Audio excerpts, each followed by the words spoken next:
Hi everyone. Hope you're doing well.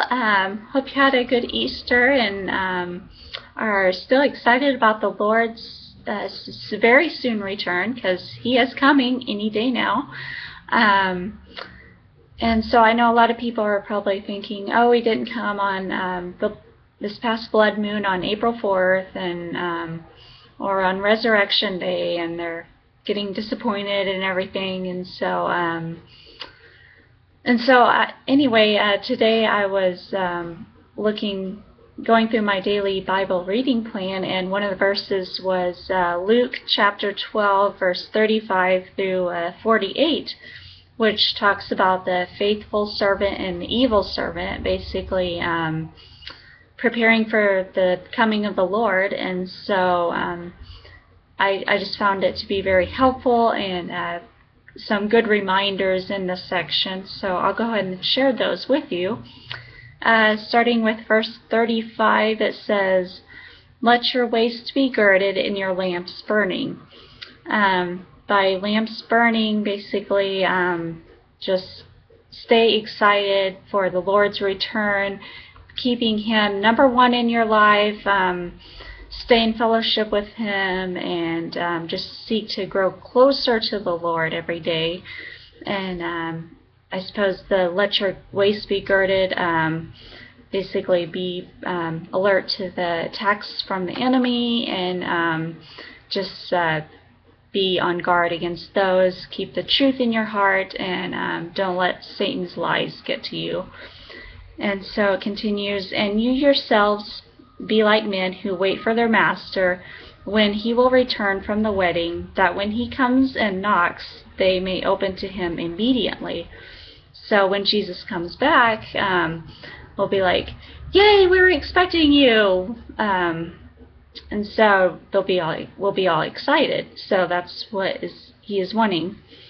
"Blessed are those servants whom the master, when he comes, will find watching. Assuredly, I say to you, that he will gird himself and have them sit down and to eat, and will come and serve them."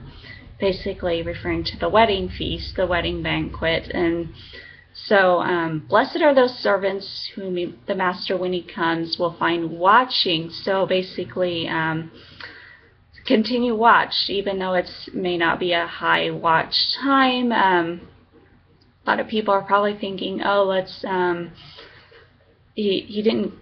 It's technically actually still Passover, but a lot of people think he has to come on a Jewish feast day or something, and so maybe they won't be watching on non-Jewish feast days, which he says to, in this passage, continue watching. So he may not necessarily come on a Jewish feast day. And so on this next verse it says, "And if he should come in the second watch or come in the third watch and find them so, blessed are those servants." And I do remember some people were making videos saying that the watches corresponded to the blood moons, and that this past blood moon on April 4th referred to the beginning of the third watch. So if that is true, I don't know if it is, but if it is true, then that might connect to this passage, which hints that he might come in the second or third watch. Let's see. And then it continues, "But know this, that if the master of the house had known what hour the thief would come, he would have watched and not allowed his house to be broken into. Therefore, you also be ready, for the Son of Man is coming in an hour you do not expect." So again, just reason to be watching all the time, not just on Jewish feast days. I mean, he could come on a Jewish feast day, but don't just expect him on those days. Continue to watch. Don't say, oh, he didn't come on the blood moons. No, we got to wait till September. So he could come before then, because he just said he's coming in an hour you do not expect. So just continue to watch and be ready for his return at all times. And then it continues on. "Then Peter said to him, Lord, do you speak this parable only to us or to all people?" And the Lord said, "Who then is that faithful and wise steward, whom his master will make ruler over all his household, to give them their portion of the food in due season. Blessed is that servant whom his master will find doing so when he comes. Truly I say to you that he will make him ruler over all that he has. But if that servant says in his heart, my master is delaying his coming, and begins to beat the male and female servants, and to eat and drink and be drunk.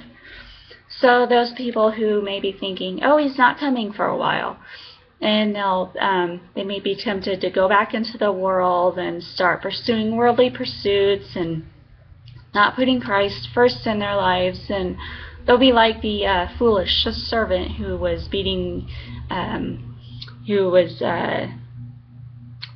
the male and female servants. And so definitely don't be the foolish servant.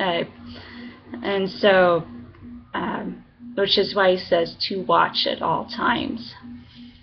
And so it continues, the master of that servant will come on a day when he is not looking for him, and in an hour when he is not aware, and will cut him in two and point him his portion with the unbelievers. So just another reminder to continue to watch. And that servant who knew his master's will and did not prepare himself or do according to his will shall be beaten with many stripes. But he who did not know, yet committed things deserving of stripes, shall be beaten with few. For everyone to whom much is given, from him much will be required, and to whom much has been committed, of him they will ask the more. So what I'm getting from that last portion is that say those who knew his master's will would be those maybe who know of the times we are living in, that we are in the end times, and to those people much is required.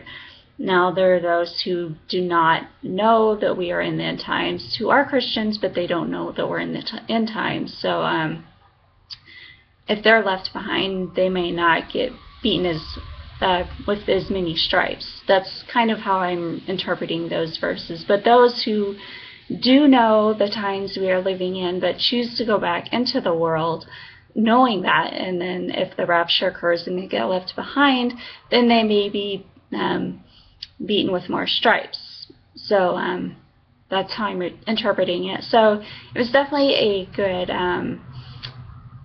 Bible passage to as a reminder to keep watch at all times, and to keep our lamps full with oil, and to be excited for his return, and just to not be whining or complaining that he's still not here yet, but to continue to be excited for his return, and to just grow deeper in fellowship with him, and to just keep watching. So I hope this encourages you as it did me. And so I just want to say just to keep watching, and I will see you in the air very, very soon. Bye.